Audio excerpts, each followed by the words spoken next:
মক্কার উম্মে হানির ঘরে এক রাত্রে রাসূল 27 রজবের 27 তারিখের রাত্রে আল্লাহর নবী উম্মে হানির ঘরে ঘুমন্ত অবস্থায়। এই সময় আল্লাহর পক্ষ থেকে হুকুম হয়েছে, জিবরাইল যারে আমার বন্ধু রহমাতুল লিল আলামিনকে এই মুহূর্তে আমার বাড়ি নিয়ে এসো।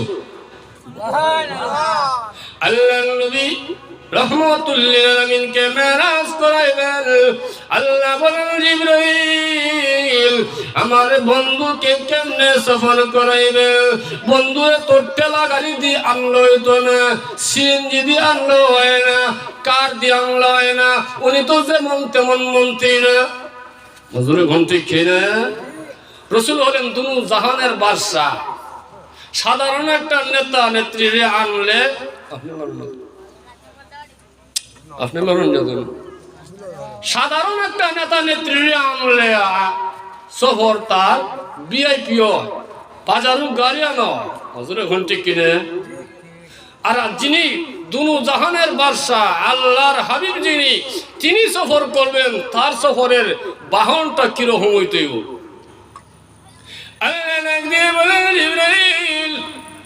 আমার বন্ধুর সফরের জন্য জান্নাতের ভিতরে যা। সুবহানাল্লাহ।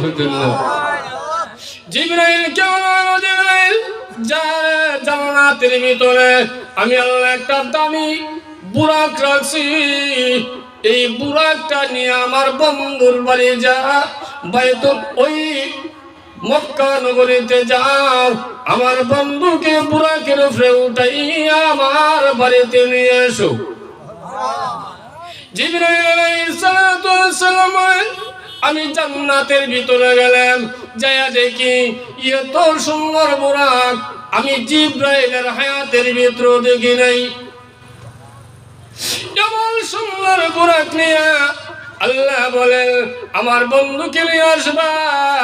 রাসূলের আগমনের একটা সুবা আছে, সুবাটা যদি হন লাগে আপনাদেরকে একটা জিনিস বুঝায়, জামাই কি একলা যায় না লগে কিছু সাঙ্গ ভাঙ্গ বড় যাত্রী লইয়া যায়?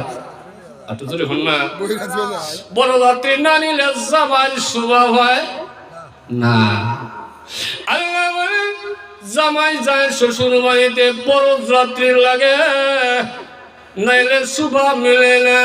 আমি যার খাতিরে আসমান জমিন সব বানাইলাম, সেই নবীরে সফর করাইব, সেই নবীরে মেরাজ করাইব জিবরাইল। এমনি এমনি না, মেরাজটা তোর সাধারণ না, জান্নাত থেকে বুরাক নিয়ে যা। শুধু তাই নয়, নিয়ে যাও সাথে মিকাইল। শুধু তাই নয়, আল্লাহ বলেন আমার নবীর সফরের জন্য, নবীজির শুভাকাঙ্ক্ষীর জন্য নিয়ে যাও 70,000 রহমতের ফেরেশতা। সুবহানাল্লাহ।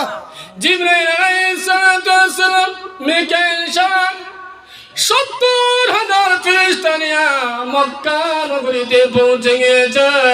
আল্লাহ নবীর সামনে যখন দাঁড়াবে, উম্মে হানির ঘরে ঢুকে দেখে তাকায় নবী উম্মে হানির ঘরে ঘুমিয়েছেন।